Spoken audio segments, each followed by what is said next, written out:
উত্তরবঙ্গগামী Humsafar express ট্রেনের নাম Vidyasagar express করার দাবি। ঈশ্বরচন্দ্র বিদ্যাসাগরের প্রতি শ্রদ্ধা জানাতে উত্তরবঙ্গগামী হামসফর সাপ্তাহিক এক্সপ্রেস ট্রেনের নাম পরিবর্তন করে বিদ্যাসাগর এক্সপ্রেস রাখার দাবি জানিয়েছে রানাঘাটের নাগরিক সংগঠন সিটিজেন ফোরাম।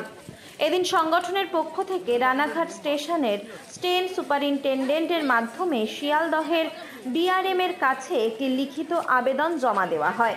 পাশাপাশি রেলমন্ত্রী, পূর্ব রেলের জেনারেল ম্যানেজার, জনসংযোগ আধিকারিক, রানাঘাটের সাংসদ, বিধায়ক ও পুরপ্রধানের কাছেও আবেদনপত্রের প্রতিলিপি পাঠানো হয়েছে।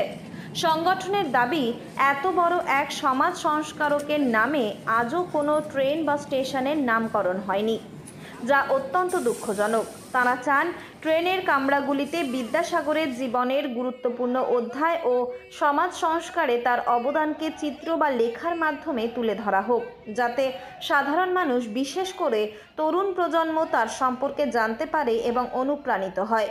পাশাপাশি এই ট্রেনটি সাপ্তাহিকের পরিবর্তে আরও বাড়ানোর দাবিও ওঠে সংগঠনের পক্ষ থেকে। রেল কর্তৃপক্ষ এই দাবিকে গুরুত্ব দিয়ে দেখবেন বলেই আশাবাদী সংগঠনের সদস্যরা।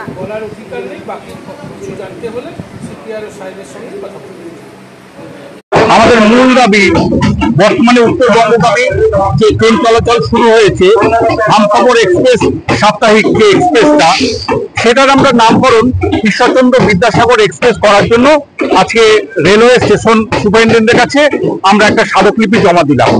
যে স্মারকলিপিটা আমরা প্রতিলিপি করলাম মাননীয় রেলমন্ত্রী অশ্বিনী বৈষ্ণব এবং পূর্ব রেলের জিএম, ডিআরএম, মাননীয় সাংসদ জগন্নাথ সরকার, মাননীয় বিধায়ক পার্থসারথী চট্টোপাধ্যায় সহ রানাঘাটের আমাদের